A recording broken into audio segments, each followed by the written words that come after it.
Анкарада 14 сағат. Исәнмесез мөхтәрәм тыңлаучылар, бүген 2025 елның 21 марты җомга сез турыдан-туры эфирда Төркия Аваз радиосының татар телендәге тапшыруларын тыңлыйсыз.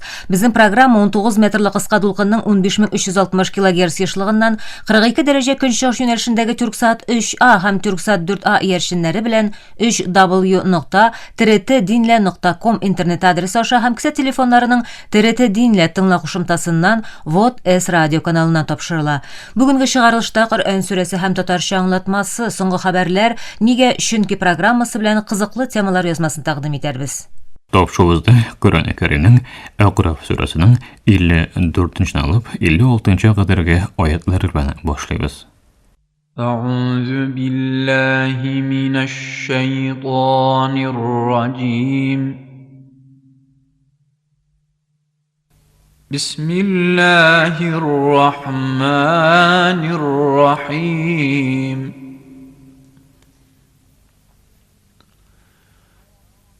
إن ربكم الله الذي خلق السماوات والأرض في 6 أيام ثم استوى على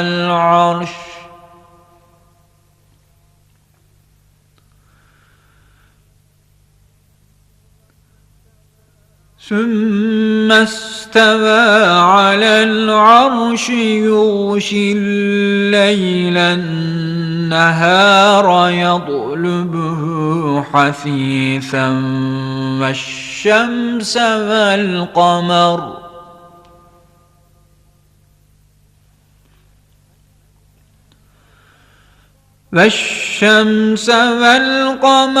والنجوم مسخرات بأمره ألا له الخلق والأمر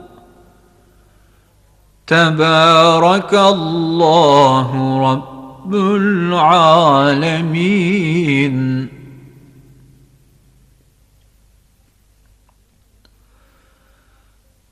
ادعوا ربكم تضرعا وخفية إنه لا يحب المعتدين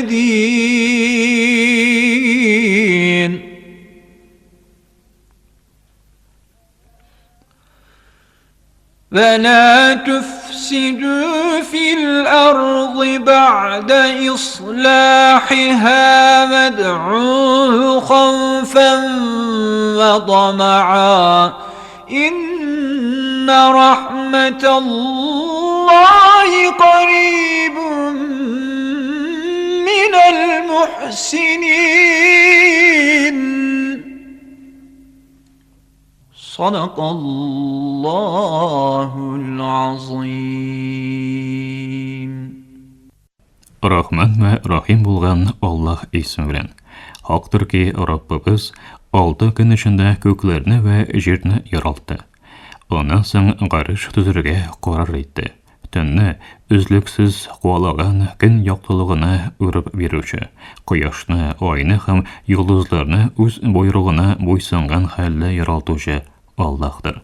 Мәгълүмдер ки, юктан бар итүдә, алар белән идара итүдә Аллаһка хастыр. Галәмнәрнең иясе Аллаһ никадәр бөектер. Раббыгызга ялвара-ялына, аулыкта дуга укыгыз. Белеп торыгыз, ул хәттин ашканнарны сөйми. Җир йөзен тәртипкә салганнан соң, ул тәртипне бозмагыз. Баш-баштаклык, бозыклык кылмагыз. Аллаһтан җырасыннан куркып ва аның мәрхәмәтен өмет итеп гыйбадәт кылыгыз. Хактыр ки, игелек кылганнарга Аллаһның рәхмәте бик якын.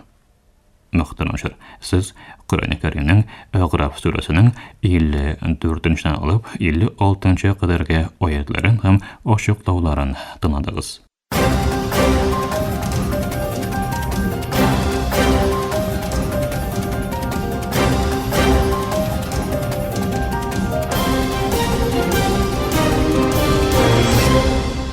Тапшыруларыбызны соңгы хәбәрләр белән дәвам иттерәбез. Халыкара ярлык оешмасы Авропа шурасының Газзага карата позициясын гаепләде һәм Израиль һөҗүмнәрен аклау өчен хурлыклы омтылыш дип бәяләде. Бу хакта ясалган белдерүдә Авропа шурасының һава һөҗүмнәрен яисә гуманитар ярдәмнәрне киртәләүне гаепләүдән тайшынуы ассызыкланды. Ярлык оешмасыннан Ева Гедди Авропа берлеге лидерларын сайланучан мәрхәмәт күрсәтүдә гаепләде. 17 ай дәвам итүче сугышта Израильне җаваплы күрмәүләрен геноцидның әшнәсе булу мәгънәсенә туры килүен әйтте. Гедди Фәләстиннең камау астындагы Газа төбәгендә тагын да күбрәк сугыш җинаятын булдырмау өчен кичекмәстән хәрәкәткә күчәргә чакырды. Дональд Трамп сишәмбедән бирле кимендә 700 фәләстинле, шул исәптән 200 баланың гомерен үзгән Израиль һөҗүмнәрен тулысынча яклавын белдерде. Ак йорт сүзчесе Кэролайн Льюивит түгелгән каннар өчен Хамасны җаваплы итеп күрсәтте һәм сугышның тотуклар иреккә чыгарылмау сәбәпле дәвам итүен сөйләде. Шул ук вакытта Газадагы сәламәтлек саклау вәкаләтләре Израиль бомбалауларының өйләренә җир белән тигезләвен һәм гаиләләрне җимрекләр астында калдыруын әйтеп, гуманитар кризисның тирәнәюе турында кисәтте. Трамп Кытайга бәйлелекне киметүне максат итеп куеп, сирәк минералларны ил эчендә җитештерүне арттыру өчен гадәттән тыш хәл вәкаләтен кулланды. Бу башкару буйрыгы казу рөхсәтләрен алуны тизләтә һәм тиешле оешмаларга федераль мәйданнарда казылма байлыклар чыгарыла алынучы урыннарны билгеләү күрсәтмәсе бирә. Әлеге адымның бер өлеше буларак Трамп тиздән Украина белән минераллар турында килешү имзалаячакларын җиткерде. Бу глобаль көндәшлек арткан чорда электроника җитештерү һәм электрлы машиналар өчен әһәмиятле чыганакларны гарантияләү тырышлыклары булып тора. Украина дәүләт башлыгы Володимир Зеленский Авропа берлеген Мәскәүгә карата санкцияләрне Русия Украина территориясеннән тулысынча чыкканга кадәр дәвам итәргә чакырды. Авропа берлеге лидерларына видеоконференция юлы белән мөрәҗәгать иткән Зеленский Путинны сугышны озайту өчен кирәксез таләпләр куюда гаепләде. Ул моннан тыш Русия бары тулысынча чыкканчы гына түгел, басып алуы сәбәпле Украинага биргән зарарны да компенсацияләгәнгә кадәр Мәскәүгә икътисади басымның дәвам итәргә тиешлеген ассызыклады. Кремльдән белдерүләренчә, АКШ һәм Русия арасындагы киләсе сөйләшүләр якшәмбе көнне яисә киләсе атнаның башында үткәрелә ала, чөнки Вашингтон якын көннәрдә Киев белән дә сөйләшүләр үткәрергә җыена. Бу якшәмбе көнне булмаска да мөмкин, нечкәлекләр турында килешенә киләсе атнаның башы була ала дип белдерде пәнҗешәмбе көнне Кремль сүзчесе Дмитрий Песков. Ул шулай ук Авропа илләрен тынычлык юллары эзләү урынына хәрбиләшүгә җыенуда гаепләде, чөнки хәрби җитәкчеләр Бөек Британияда Украина саклануы турында сөйләшү өчен җыелган иде. Брюссель һәм Авропа башкалаларыннан килгән сигналның күпчелеге Авропаны хәрбиләштерү планына кагыла дип әйтте Песков.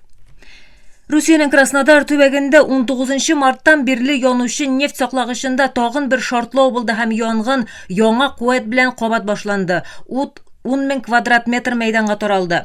Гадәттән тыш хәлләр министрлыгы кичәге шартлауда 2 кешенең яралануын белдерде. Янгынны сүндерүдә 456 кеше һәм 181 техника катнаша. Саклану министрлыгы Украина армиясенең Краснодар төбәгендәге саклагычка кешесез һава аппаратлары белән һөҗүм ясавын җиткергән иде. Әрмәнстан хөкүмәте рәисе Николь Пашинян иленең Азәрбайҗан белән төзелгән солых килешүе өлгесен имзаларга әзер булуын җиткерде. Әрмәнстан һәм Азәрбайҗан арасында килешү проекты расланды һәм кул куелуын көтә.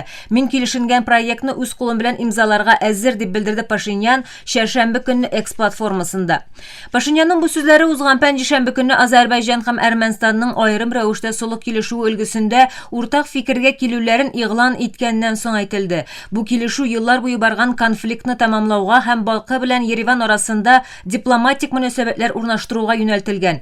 Ике элеккеге Совет Республикасы арасында мөнәсәбәтләр 1991 елдан бирле киеренке. Шул вакытта Әрмәнстан гаскәрләре халыкара танылган Азәрбайҗан җирләре булган Карабах һәм аның тирәсендәге 7 төбәкне басып алды.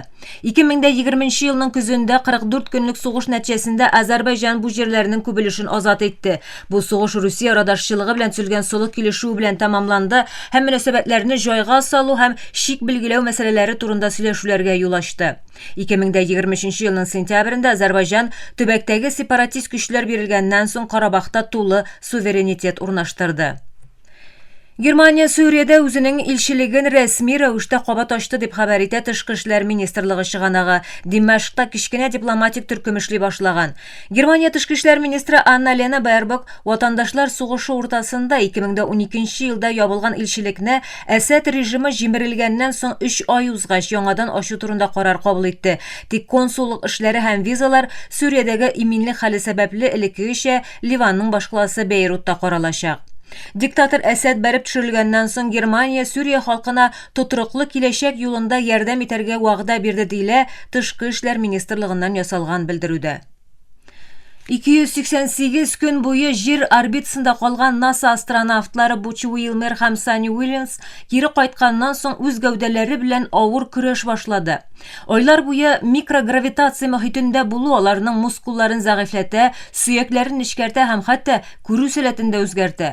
Белгечләр озак вакытлы галәм миссияләренең тыгыз физик күнегү программаларына карамастан, бары берничә ай эчендә 10 еллык картаю процессына тәңгәл тәэсир барлыкка китерүен сөйли. Бу соңгы хәбәрләр иде.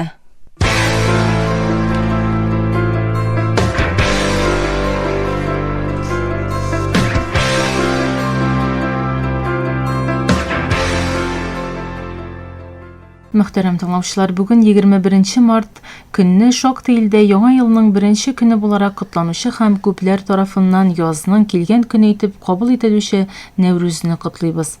2010 елдан башлап Берләшкән Милләтләр Оешмасы тарафыннан да Нәүрүз бәйрәме буларак котланучы бу матур бәйрәм белән һәркемне чын күңелдән котлыйбыз. Һәр көннең Нәүрүзгә әйләнүен теләп калабыз.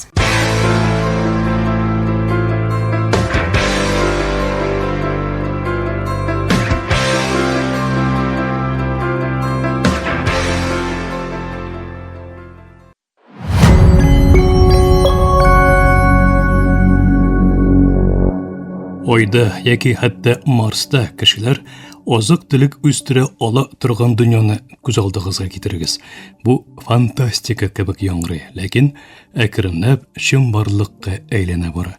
Бүгенге язмабызда кешеләргә башка планеталарда яшәргә һәм авыл хуҗалыгы белән шөгыльләнергә ярдәм итә ала торган новаторлык ачышын карап узарбыз. Төрек галимнәре һәм җир шарында һәм галәмдә Шренкелла парвула дип аталган үсемлек өстендә тәҗрибәләр үткәрә. Бу үсемлек галәмдә ашамлык үстерүнең төп ачкычы булырга мөмкин. Әйдәгез, ничек булганын беркәләп карыйк.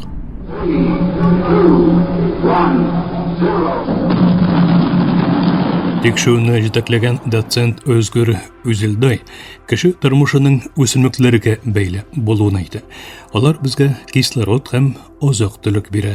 Икесе дә төп яшәү чыганагы. Ләкин башка планеталарда яшәргә теләсәк, зур бер проблема бар. Реголит дип аталган туфрак. Бу космоста, галәмдә булган туфрак түре. Ул җир шарыбыздагы туфрактан тулысынча аерылып тора. Ул агулы һәм уңдырышсыз, зарарлы тузлар һәм металлар белән тулы. Özgür реголитның өске катламнарының без куллана торган үсемлекләренең тамырларын үстерү өчен бик тыгыз булуын аңлады. Өстәвенә, реголит суны җирдәге туфрак кебек тотмый һәм җир шарыннан су китерү бик кыйммәтле булачагы өчен шушы катлаулы шартларда азык үстерүнең яңа юлын табуыбыз кирәк. Нәкъ менә шушында Шренкелла парвулы ярдәмгә килә. Төркиянең Туз күленә хас бу шыдам кечкенә үсемлек тузлы шартларда исән калалы. Ул галофит, ягъни тузны үз күзәнәкләрендә саклый ала торган үсемлек төре.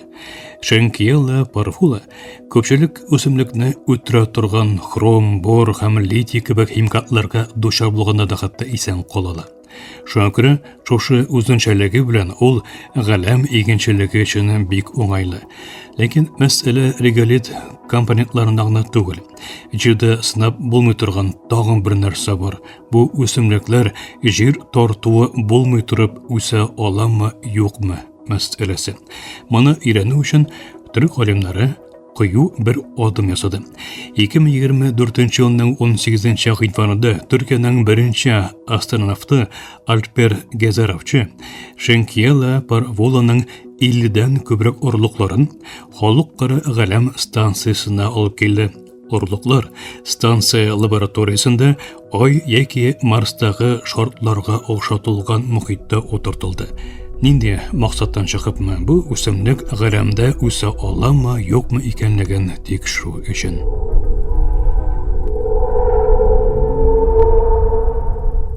Һәм бу эшләде. Орлыклар шатып, беренче яфракларын чыгарды. Галимнар бик дулкынланды. 8 көн эчендә үсемлекләр көтелгәннән дә ныграк үсте.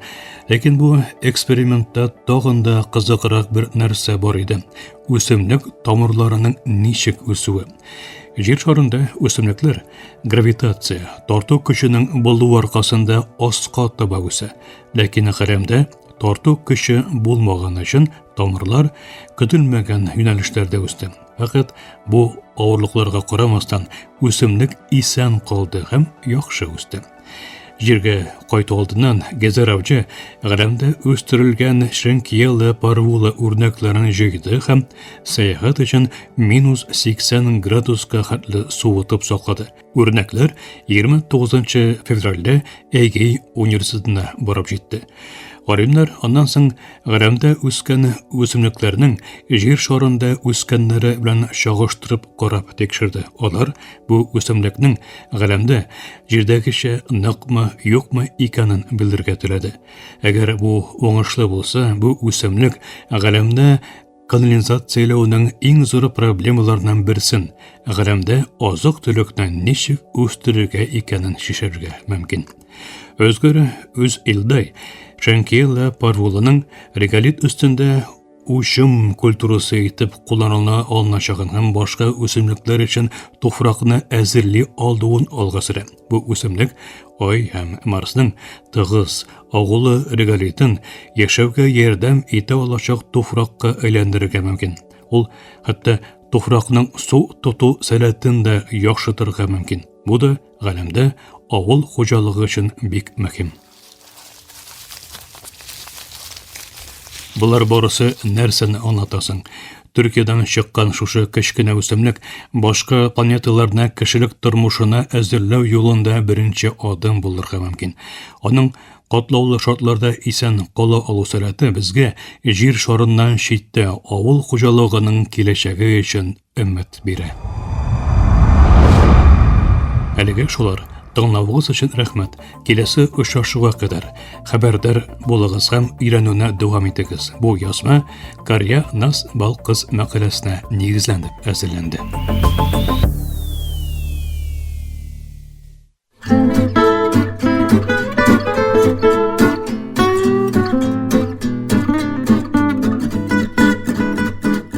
Нигә?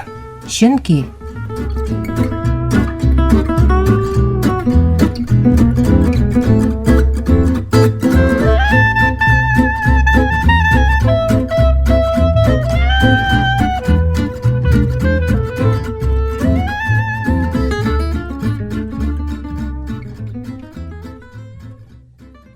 Мөхтәрәм тавышлар, тавышу тизмәбезнең бүгенге чаралышында һәм сәламәтлегебезне һәм дә киләсе буыннарның куркынычсыз азык-төлеккә ирешүен кызыксындырган мәсьәләгә тукталып узарбыз.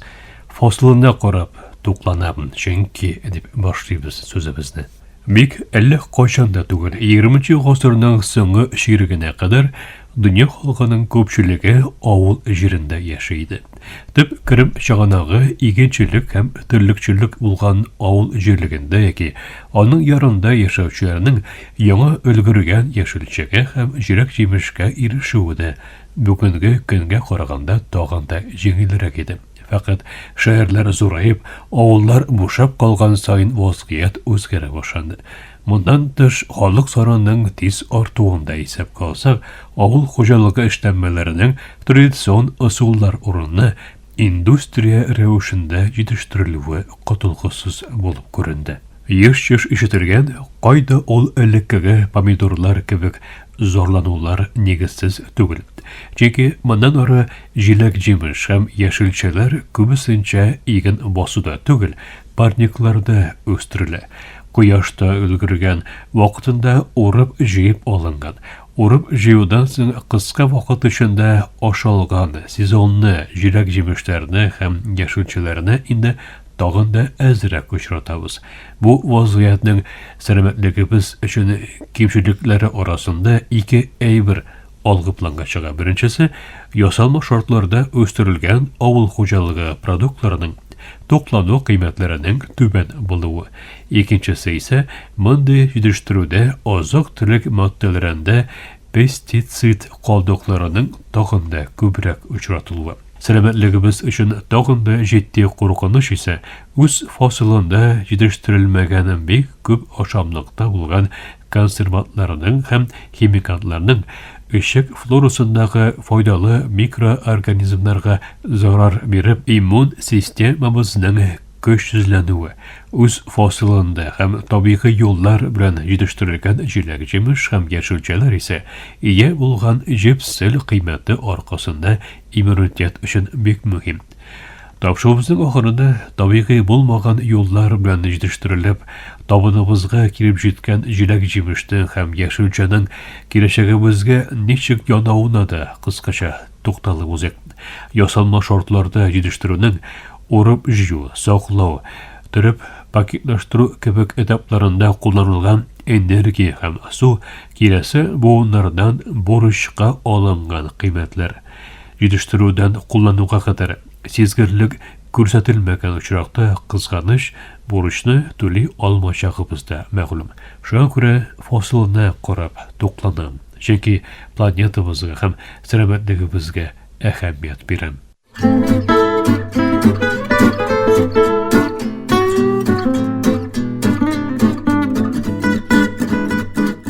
Nega? Chunki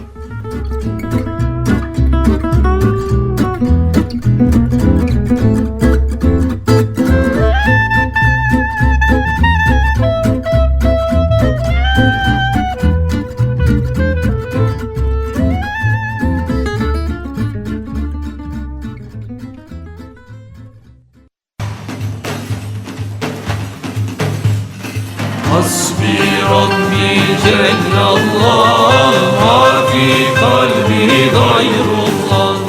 Nur Muhammed sallallah, la ilahe illallah.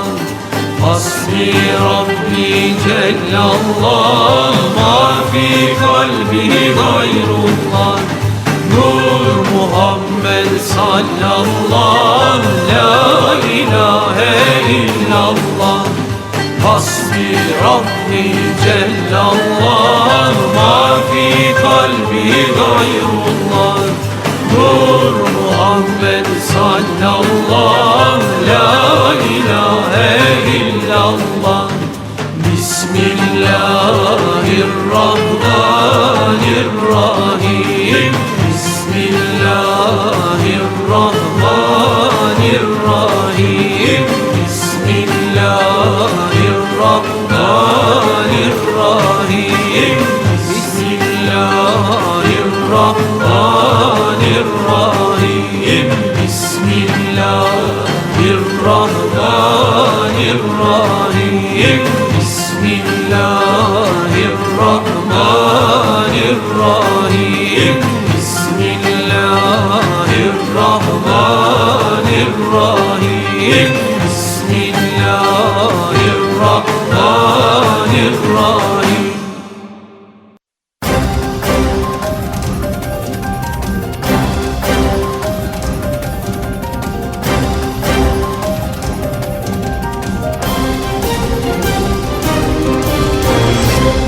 Muhterem tыңлаучылар, Türkiye Avazı Radyosu'nun tatar tilindagi topşırулары шушының белән ахырына якынлашты. Эфирда киләсе очрашуга кадәр исән сау булыгыз.